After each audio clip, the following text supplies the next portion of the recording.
Dr. Oktay, Kutluk, welcome to Inside Reproductive Health. Thank you. Thanks for having me. I'm interested in the topic that you and I were snowballing, the idea that you had about the ability to have it all as an REI practitioner, and specifically with regard to working in an academic setting. And so before we go into how one is able to have it all, I believe that the topic you had phrased as was having your cake and eating it too. So let's start, before we talk about how to eat the cake, tell us what the cake looks like. I'm not sure if there's a cake in this instance, but well, cake is, I think, hobby. The first trick is that you need to love what you're doing, and if you're doing what you're doing as a job, it's not a cake, right? So it's a cake because it tastes good and you enjoy it. But even having too much of your favorite food would not be good for you and eventually get sick and tired of it. So I think, to me, cake is what you love doing. And the cake is one that's made with balanced ingredients, and not one flavor is overpowering the others. And a healthy cake. So you have to bake your own cake. You have to come up with your own recipe. If you have the wrong recipe for your cake, you may soon throw up everything you had eaten, so to speak. Well, you talked about a balance of ingredients. What do some of those ingredients look like? Well, a little bit of flour, and I'm just kidding. That's a different show. That's yeah, that's right. That's Inside Reproductive Cooking. We're building out all. I just got mixed up. During the time of COVID, we were all disoriented and the wrong show. Okay, because I do some cooking, and that's part of the ingredients, right? You need to balance your life as much as your work life. And we cannot be a single channel or single ingredient cake. If you just made it with flour, no sugar, who's going to eat that cake? Number one is to have variety of ingredients, and not to build on one ingredient. So maybe if you want to, start diverging from the cooking analogy, right? In my case, I'm curious, right? Because I'm both a scientist and clinician, and I always question and say, there must be a better way of doing this.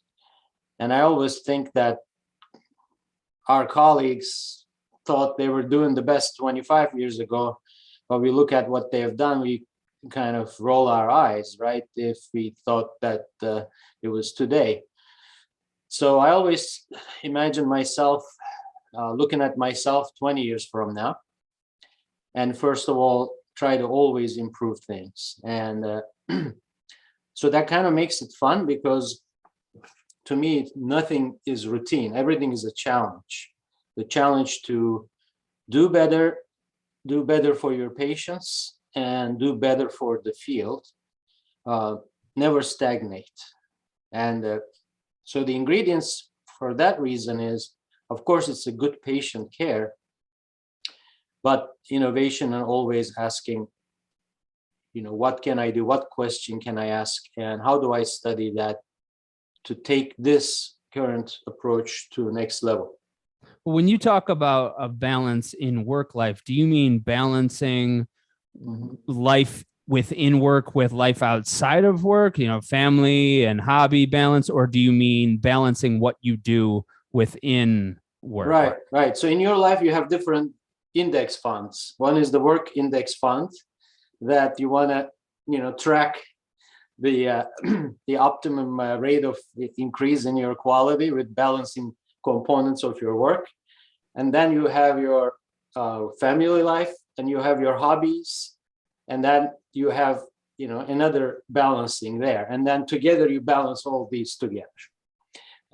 So you have the balancing the compartments, but then you are the life balance. So when I say work life, not work life, but your life at work.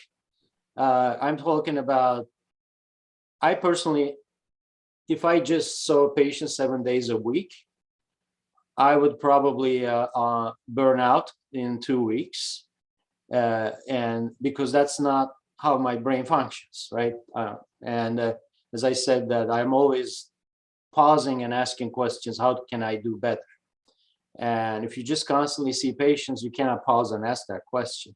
So for me, action versus introspection. In our case, introspection is, you could say, research, because research is introspection to me. You are, asking questions about what you're doing, whether it's right or not, and how can I, just like, how can I be a better person?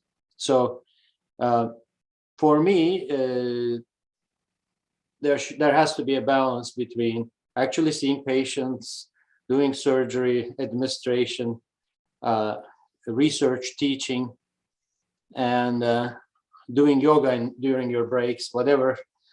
If you're doing it at work, you have to find the right balance for yourself. You might be a warrior that you see patients 7 days a week. I admire you, but I don't have that skill. I personally, my approach is I focus on one patient at a time, and I put a lot of energy and time in one case. And I probably can do, I don't know, a certain number of cases like that in a given time.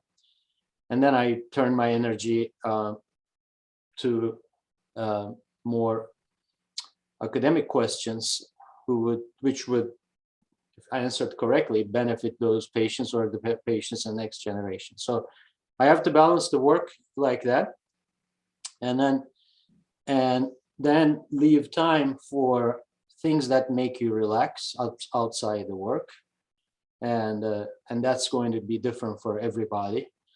But to me, family is important. Hobbies are very important. Exercise.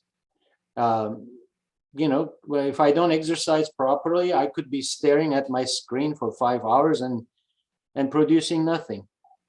But sometimes you take an hour and a half to hit that, hard tennis session. And when you come back in 3 hours, you do work that you would normally do in 3 days, in 2 to 3 hours. So, I mean, time is a very expandable thing. In reality, we think 5 hours equals 5 hours. No, 5 hours could be 72 hours, or it could be 3 minutes, depending on your mindset, productivity, energy level. So you have to do things to expand those 3 hours, again, to buy you times for other things. So let's see how many different metaphors we can use on today's episode. I like the index fund. Let's stick with that, because you have your total resource allocation in your portfolio. In this case, portfolio is your total amount of time, and you have a number of different index funds within that portfolio. And then within a specific index fund, you have allocations of shares to different companies in one index fund, or perhaps even in across different fields. So let's stick with the work index fund, and then we'll move on to the rest of the portfolio. You talked about saying, seeing patients every day, you would burn out within 2 weeks. So research helps you be introspective teaching helps you to improve. Why do you feel that the academic route has been best for you in serving those different areas? Right. I think you have to think about an artist, right? Why did being impressionist help me? Kind of why it's just, I think part of it is your you have certain tendencies and the way Oh, you're raised. let me rephrase that, because rather Right. than you have your tendencies. Why do you feel that working at Yale was more accommodating to your tendencies than maybe if you had gone and worked for a private practice or a network, or maybe if you'd gone somewhere else in the country? Why do you feel that working at Right. an academic division suited Right. your tendencies better? So, I mean, I'm not necessarily advocating for or against any a company or any setup or private practice and all that. I think you could have a private setting, but you could affiliate yourself with an academic institute, and you could still follow by the same index fund. So, for me,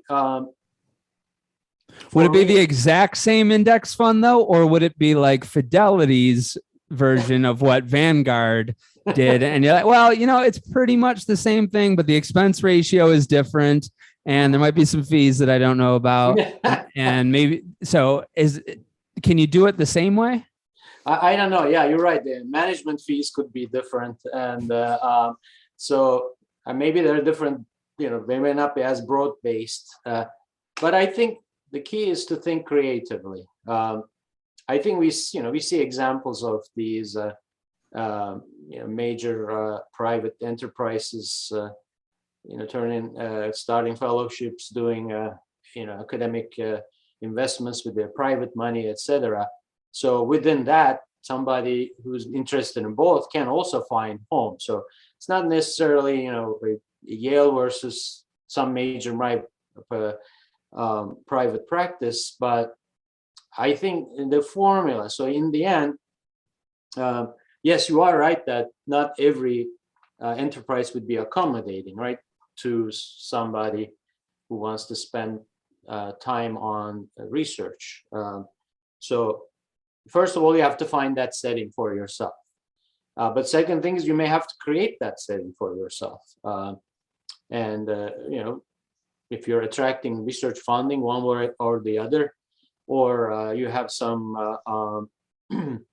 you have some charity or something that's you can attract money in other different ways, and you can set up your lab even in a major commercial enterprise. Nevertheless, in academics, it's easier, but it used to be easier, let's say, because academic centers are also facing a lot of financial pressures.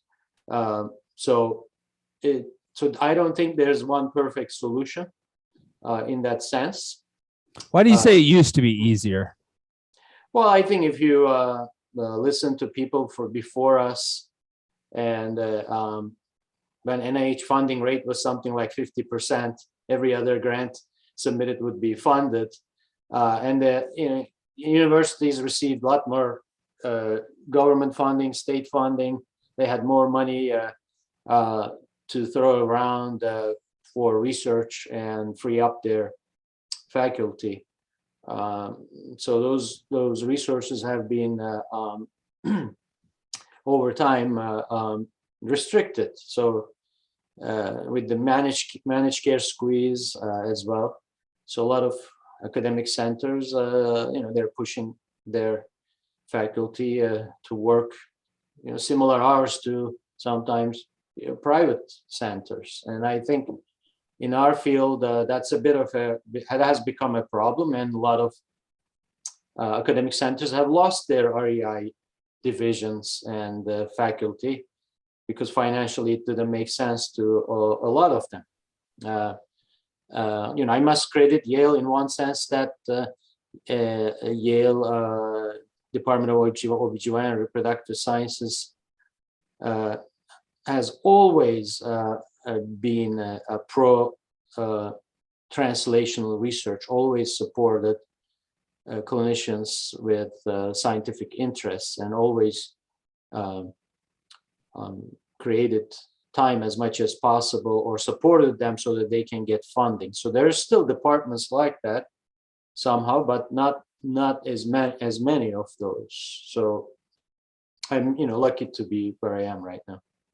Well, that changes things for the people that go into work for those places, don't they? If they want to, if what they wanted out of an REI division was to spend perhaps less clinical hours, more research hours, if they are starting to see more of the push that, well, we need you at this clinical capacity no matter what?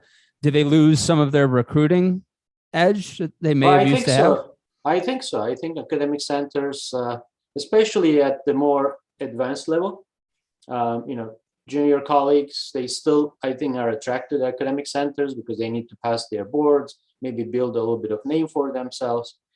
But I think there's a difficulty in recruiting more senior people and losing junior people when eventually they have acquired, you know, certain credentials and skills. So yes, I mean, it's, you know, I think there's a brain drain in academia, especially in our specialty. You know, there are still mechanisms of supporting these, like the Reproductive Scientist Development Program, Warher, like Yale has this. So we have a number of faculty who are on these tracks with protected time. And then we see that there's some, you know, rising stars because of that. You had one of our colleagues on your show, so this there is still opportunities. But you know, if you compare academia in terms of salaries to a private practice, you know, we're all aware of the differences, Cliff. But you know, I think medicine, or especially our subspecialty, is not something that you want to pursue because you're only interested in the financial aspects. I think in that case, risk-benefit ratio is not that great. You really have to love that, the path you have chosen. So, as I said, somebody who likes to do a lot of introspection through research will not be happy in the continuous flow of academic clinical practice. So what advice would you give? Because a lot of the people that listen to this show are fellows, and some of them might even want to come work for you. So the advice you give could be used against you. You got to remember that. But people are listening across the country, and right. so and in other places too, for that matter. And so what advice would you give them to investigate if the program they're interested in potentially working for really does meet what they want in terms of research, in terms of protected faculty time, or if it's just kind of a smokescreen, for lack of a better word, though I certainly don't mean to say it's so sinister, for you're just going to be a workhorse clinician like you would anywhere else. What advice would you give fellows for sniffing that out as they determine what program they want to work for? So going back to financial analogy, I would say invest early. You know, start putting in your 401k, whatever, early, right? I think that should start when you're a resident, because if you are, number one, you think you are interested in research. I usually don't like to use term research because it's become cliche, whatever it means. I mean, so that's why I use introspection analogy, but you're more introspective, inquisitive. You want to do you want to approach more creative side of what we do. I mean, clinical creation is also important. I think you have to start as a resident, maybe even a medical student, building that those research skills.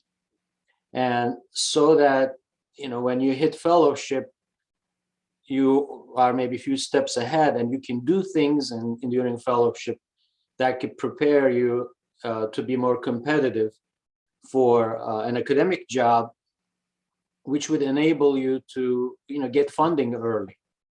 And once you secure some funding, then you have more support from these institutions to have more time. So it's a self-fulfilling prophecy, you know, like you start with no time to write, to propose, to think. Eventually, you're not going to produce anything. So you have to preempt, I would say, you know, decide on your career path, not first year of fellowship, but oh boy, maybe even medical school or first year of residency. and build those skills and portfolio. If you're interested in clinical research, start working with somebody to build, have publications and understand the skills. If you're interested in basic research, same thing, and hit the ground running. And so that's number one. Number two is, there may not be a lot of academic jobs that you can negotiate necessarily, but if the other alternative is working for an academic center and like working for a private practice but a reduced salary, you may say, if they give me this, I'll work for academics. If they don't, then I'll just stick with private practice. I think they need to have a good negotiation, maybe allow themselves 3 years of maybe protected research time, in which time they can apply for various mechanisms for junior faculties. As I said, there's a reproductive scientist developer program. There's the Warhol from NIH, and there could be other mechanisms. Once they get that on board, then they can build on that and start getting bigger grants, etc., if that's what they're interested in. So that would be my general guidance. So that negotiation happens for the employment agreement. This is the amount of protected time I expect. You have this when you're negotiating the employment agreement?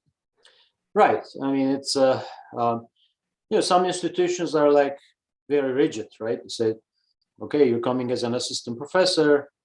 Unless you get a grant, we'll give you 0.5 FTE for you to do whatever you want with that time. Some institutions are more rigid. Some institutions may be looking for, they're missing that. Now, we've been talking about portfolios, etc. Maybe now let's go more towards sport. I mean, building a department is like building a national soccer team. Like you have to put people with different skills and different positions to lead. And maybe they have a lot of strong clinicians, but they need somebody who's promising, who's going to move the field. So if you can show them with the portfolio, like you've done in your residency, you published 3 key papers, it shows that you are a promising person. Okay, going back to the investment, so this is a low risk investment for us. Look what she has done during residency. Imagine if you give her time during as an attending faculty, what she could do. So it's going to, it's going to depend on the job, but if you have already built some portfolio, it will be easier for you to negotiate. Okay. So let's move on to a couple of the other index funds in our portfolio. We've talked about what the actual work life, the allocation of work. Let's talk about the rest of the allocation of life. Family is its own index fund. Hobbies would be its own index fund. Health and fitness would probably be its own index fund. And so of those other 3 things, which do you find sharpens the saw most for you? And by that, I mean, gets you back. You mentioned if you play a round of tennis that you can be exceptionally productive afterwards. So which do you find re-energizes you the most quickly? I don't think anyone matters individually, because in the end, it's the total amount of assets you retire with, right? So I don't care which one built that fund. I think it's balanced, and it also depends on the day, right? But I can have the same pleasure as picking up my daughter from school, let's say during the lunchtime, and bring her home and chatting whatever, as playing a tennis match and kicking the rear end of a long-time rival in tennis or something like that. I think it also depends on your chemistry that day too, right? So I don't think that there's a formula for one person, but whatever keeps you balanced, to me. But I try to keep these things going. I agree with you that exercise, regular exercise is important. I also personally do yoga regularly. I've discovered this maybe 3-4 years ago, and it's a really, it balances you. And some days you have 10 minutes, you do 10 minutes. Some days you have more, you do more. So not only exercising your body, at the same time you're exercising your mind in a different way than when you're reading or doing experiments or seeing patients trying to solve a clinical dilemma. I think your mind, your brain also needs stretching. So if you only stretch it in one direction, it's deformed. So like seeing patients, it stretches this way, doing research stretches this way. But if I do yoga this way, exercise this way, family that way, so you're going to have more space. So for me, it depending on how things are, one may do better one day and one may do better the other day.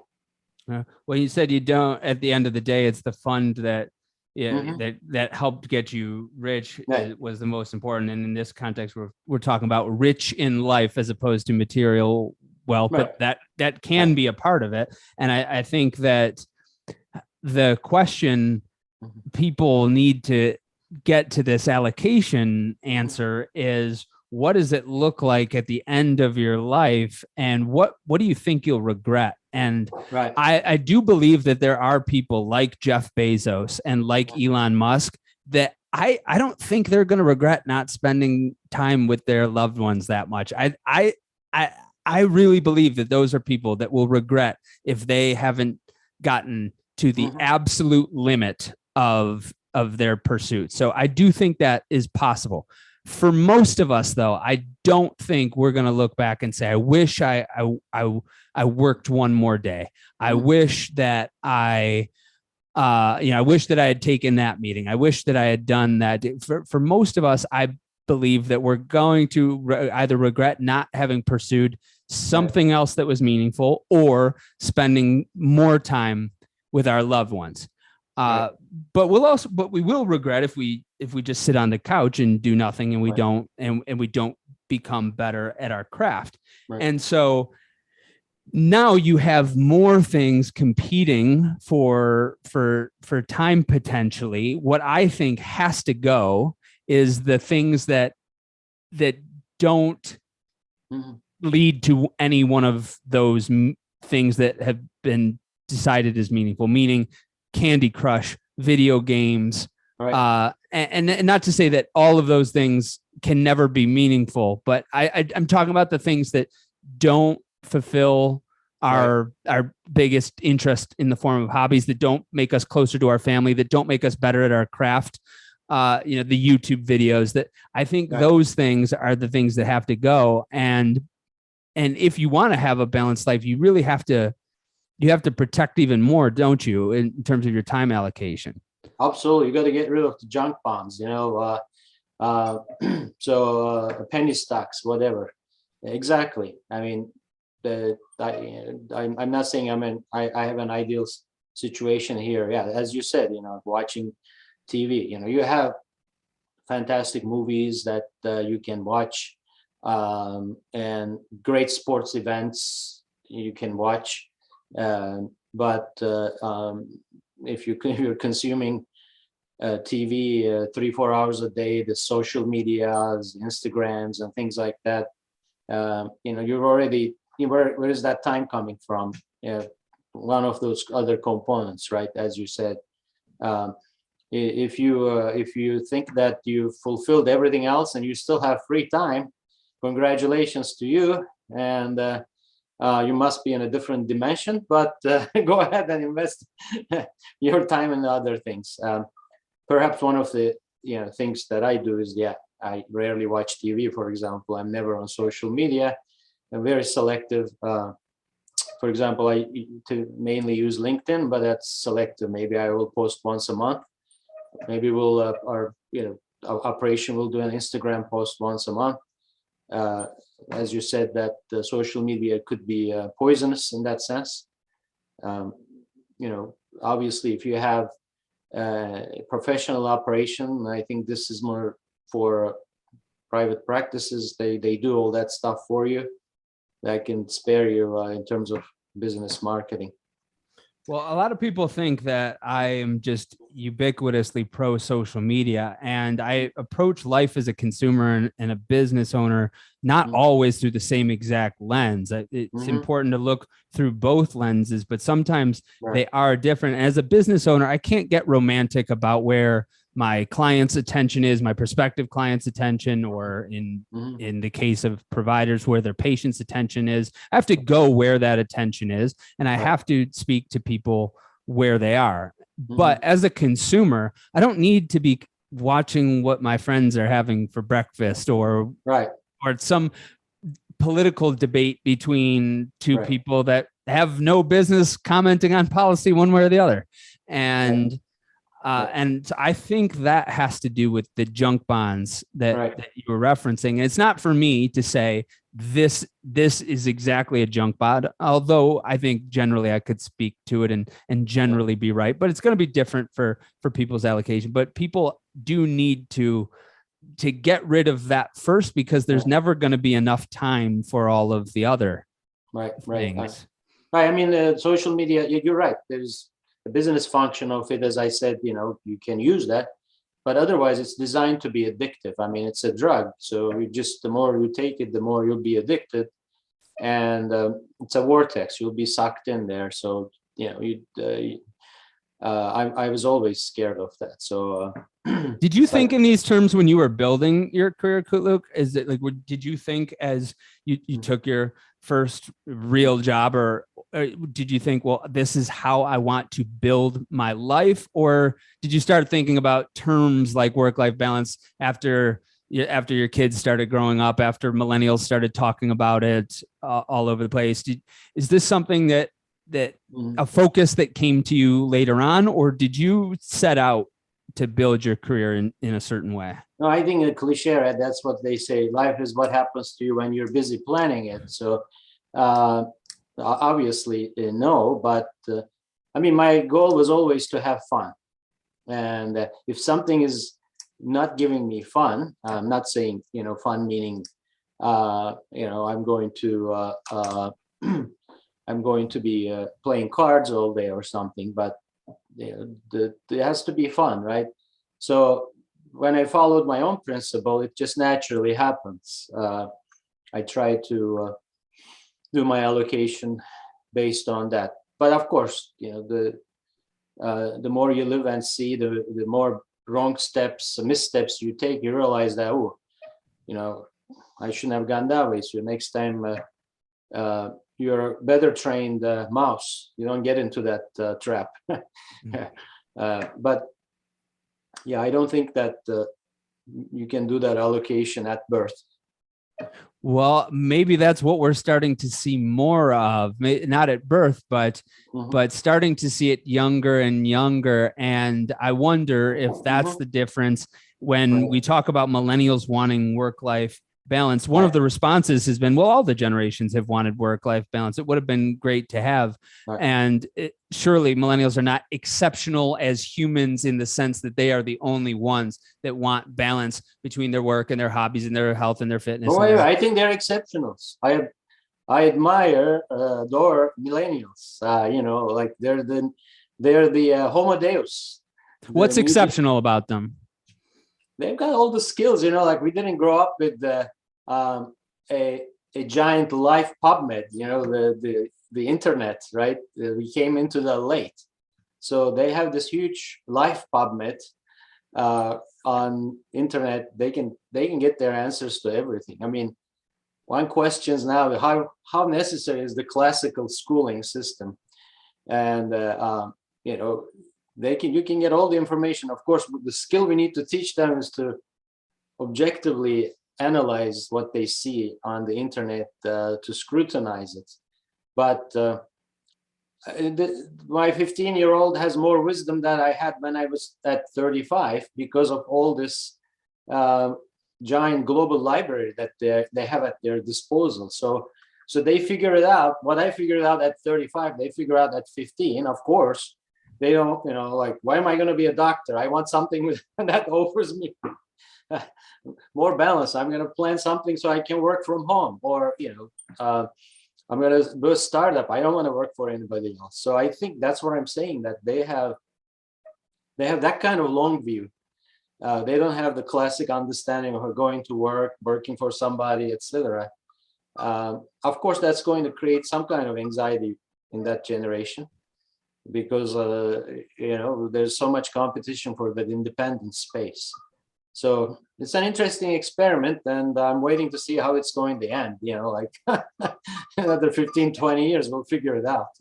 So I think that's what makes them exceptional. It's not the desire to, because you yourself have talked about the desire, but it is exceptional that they are coming into the workforce with a picture in mind of what work-life balance looks like, and they are willing to prioritize it in terms of walking away from offers or quitting jobs, or who they go to work for.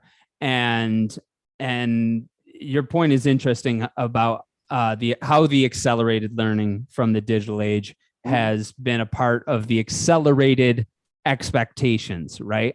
You hit on the accelerated learning. What you knew at 35, your 15-year-old knows. I think that's also true for expectations of, if this is what a 35-year-old drives and what a 35-year-old makes in salary, and this is what I want coming out of college too. Well, I don't know if it's some kind of enumeration issue, but definitely they have I think a more global view on things and the priorities, so maybe they don't think that you need to sacrifice your life, because life is the most valuable commodity, to have a luxury car, right? And I think they're so globally connected. They experience the world globally, and they have other ways of enjoying life rather than traveling on a private jet. So it's not a hippie generation, right? But I look at it as a differently, less militaristic generation. I don't know how I put it, but they're less regimented, to me, more broad-minded, and they don't want to be put into cubicles to achieve what they want to achieve. And I don't think there's any amount of money that can force them into a lifestyle that they detest. So they think they have options, let's say. I think one wrench in the works is the having junk bonds in the portfolio. They want the yield of the portfolio, and it is possible to get a high yield from a portfolio, but I think that there's a lot of junk bonds in there, and that's one of the concerns that I have when I hear the word self-care, and I hear I am more than open to the idea of self-care. It is necessary for being productive if it's something that actually helps rejuvenate you, that if it actually helps you pursue a larger goal. But if it's just increasing media consumption, or if it's just an excuse to defer from an obligation, then I don't see how we get to a place where we have 30-hour productive work weeks if there are marbled with escapism. Right. Escapism is the right word. I mean, that's why it's a drug, right? Alcohol, drugs, social media. You're constantly escaping from what you have to do or what you should really be thinking. So that's that's kind of the quicksand for the next generation. So that's going to engulf some talent and bog them down, but others will learn how to dance around it and hopefully do great things. And I think also being aware of what we are doing to environment is also very important. A lot of young generations are aware of that, and a lot of them are more worried about that than filling up their coffers, because what good it does if you don't have a good healthy planet to live with. What are you going to do with all that money? So I think that's the other reason I think this generation will have a long view, because they need to think about the entire planet with what they do. Well, they do have a lot more to think about in terms of having to have a response for other things that are happening. And so let's pretend that we have solved for the junk bond issue for the moment, that we've gotten all the junk bonds out of our allocation. Right. We are left with high yield, low cost index funds that lead us to a good outcome at the end of all this. But then there is this pestering concept that I hear from and about physicians, Kutluk, and I don't know that it's erroneous. It could very well be valid, but the idea is that, well, physicians can never really be off. They can never be they can never be totally unplugged, because what if our patients need something from us? I'm sorry, I have to take a break now, so I'll see you in 5 minutes. Just kidding. Right, I get your point. Physicians can be off on the paper, but they can never be off here, because if, at least personally, but I know a lot of other people, and even if I go away, I think about my patients. What happened to this? What happened to that? What happened to that? That's the nature of it. That's why don't pick this field if you're really not, you don't like to have that kind of lifestyle, right? But not necessarily you're on call every moment of the day, but when we are caring for people's future, it's hard to completely detach yourself from that. But if you're working in a good team situation and you have colleagues that you can trust, maybe you can disconnect nicely when you're off, when you're doing your yoga, when you're like a week away with doing the things you like. But if you're a one-man show, yeah, that's very hard. Maybe one of the advantages of being in academics or a larger practice is that you can have other people take the burden off of you sometimes. Well, can you do that if you're taking a 2-week vacation with your family and you just want to be alone with your family in a cabin in Europe? Can you say, I'm not taking any calls? I trust my partners to be able to handle the case. Can a physician do that? I can imagine a physician can do that. I can imagine that it happens in other practices. So I could say that in academics and other places, I've been to several places, and I've seen that happen. And I don't necessarily see anything wrong. That's an individual personality issue, I think. And you can also set limits. I mean, I don't need to know these, but if something like this happened, yes, you can contact me. We have patients that we make very personal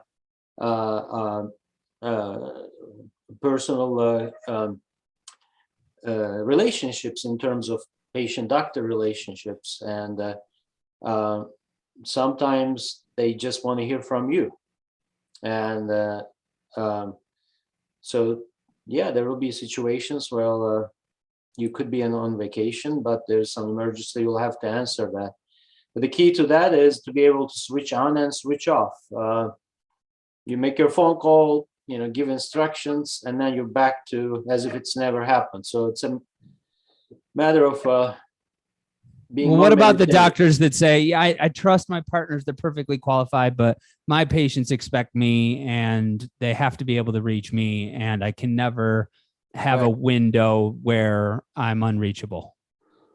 Right. If you're complaining about that, that means you need to change it. So you cannot say that I don't trust my colleagues. I need to be reachable, I'm never off. So that's like trying to have the cake and eat it, right? Going back to that. But when it comes to patient care, and you're trying to be personal with your patient, provide personal, there's no formula for that other than cloning yourself. So either you trust your team or be available. So I don't know if there's a formula for that. So for me, I set sort of criteria.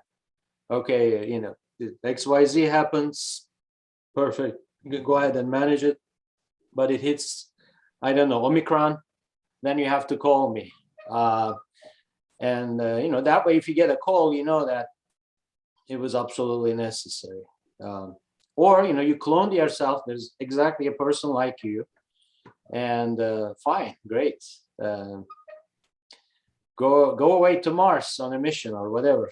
Nobody can reach you. I have somewhat of a formula. It doesn't totally address the limits that you would set in terms of of what you can use, of what people can contact you for or not, but it does give a formula for how much time one might want to protect. Have you ever heard of the book Profit First? Maybe, I'm not sure. Yeah, we'll link to it in the show notes. The author's last name I can't pronounce, even if I remembered it, but it's the concept is a bit contrary to GAAP, generally accepted accounting principles, where revenue minus operating expenses equals profit, and profit first, it simply is revenue minus profit equals operating expenses. So you're always allocating for profit, even from the infancy of a business. And if you're an infant business, you have almost nothing to allocate anyway. So, but you start with a current allocation percentage, and then you have a target allocation percentage. And so in the beginning, you might just be saving 1%. You might be saving $1. But the point is that you reserve profit from the very beginning and learn to manage operating expenses accordingly, as opposed to the reverse. And when I think of the needs that we have to have loving relationships with our families, to have mental health and clarity breaks, there has to be some time. And I'm not going to tell people how much time it is, but when I'm with my loved ones, that there's nothing that's going to interrupt that unless it is a grave emergency. And so I'm going to write this book someday, Kutluk, called Time First, where you start off with a current allocation percentage. And maybe it's just, every Sunday evening, I'm going to read I'm tucking my daughter in, and I'm going to read her a book, and nothing will threaten that. And then a year from now, I want to be able to do this. And 5 years from now, I want to be able to take 3 weeks in Europe. I believe that has to happen. People have to have some allocation of percentage of uninterruptible time. And then based on how that goes and how much they want, then they can have a different target to augment for the future. Right. I mean, vacation break, whatever is break. But I also think about you may have that time, but there's a situation, if you didn't respond, that would create consequences that cost you more time in the future, which would come out of your family time. So even when you're on your off time, you have to be able to recognize the situation. If you didn't respond at that time, that will cost you a lot more time in the future. So you can think about scenarios of, a complication happens and you don't give the right instructions or whatever, that, ramifications may take more time. So it's a bit tricky. We say that, but as a physician, as I said, you need to be able to have some kind of artificial intelligence in your system that will weed that out, do that calculation for you before you're interrupted. It doesn't happen a lot if you have a good team. So that comes to building good teams. Good leaders are the ones who develop other leaders. Your leadership is measured by the index of how many leaders you can develop, or how many people who would lead others. But when you're building your team, you need to build people who can also independently think and function with you. Again, if you don't have a good team, it's hard to have time off. Well, in order to have an independent team, though, you also have to take some time off, because how do you know if they're really independent or not? If you're constantly there, they will ask you, and you will stick your finger in the pudding jar if that temptation is offered. I took 2 weeks last year in 2021, and my team didn't make every decision that I would have agreed with, but it revealed to me, oh, there's 1 to 3 things here that are clearly missing from our core processes that I need to fix. And I only knew that because I went away and they made a different decision that I wouldn't have made. And because of that, it's like, okay, well, I was gone for 2 weeks. The farm isn't going to burn down. The practice isn't going to burn down during a 2-week period. But then I can make I could, well, it could, I guess. It could. That's Small right. Fire can burn a lot. Well, that is a good point, though, because I couldn't have done that 6 years ago. So that is a good point. But that's why you start with a day, and then maybe it's a couple of days, and then it's 2 weeks. And eventually I'd like to be able to go for big blocks at a time. So we've talked a lot about the different balances of work, not just what goes into work, but also the things that accompany it, like health and fitness, family and hobby. We're going to conclude this show, and a lot of private practice owners listen, but there are a lot of division chiefs that listen to this show. And one of our biggest segments is fellows. It's younger associates that are thinking about what the next move is. So how would you want to conclude with them, Dr. Oktay? Well, the fellows are the biggest, very important part of the team, whether they're clinical fellows, research fellows, observers, whatnot. And in my career, I've always worked with fellows of, again, either clinical fellows or fellows from various parts of the world, and their contributions are tremendous. So they're an important part of the team. And that's, by working with a mentor prepares them well for the future. So my advice to them, again, I said, you're a fellow now, but if you're planning to be a fellow, you're going to start early, but also find yourself a good mentor, and which could help you with whatever you want to accomplish in your career, and work with them. And you said that you are active on LinkedIn, so that may have been a little subliminal nod. If somebody, can people reach out to you on LinkedIn if they're interested? In absolutely, yeah, all the time. So, I decided to focus on one social media gadget, and I think LinkedIn works well because it's nicely filtered and more focused on professional topics, and I think it's pretty efficient. I have, through LinkedIn, formed many alliances, solved many issues, reached out to executives of insurance companies when we had problems with patients' reimbursements, things like that. So I think LinkedIn is a good way, really good way to expand your network. Well, before I let you go, I know that everybody listening to the audio and not watching the video is picturing you as a millennial with your artisan coffee and your beanie and a flannel. But Dr. Oktay is in a suit and tie today, and it's been a pleasure having you on Inside Reproductive Health. Thank you, Dr. Kutluk Oktay, for coming to. Thank you. Next time I'll put that digital outfit on. Sounds great. Bye.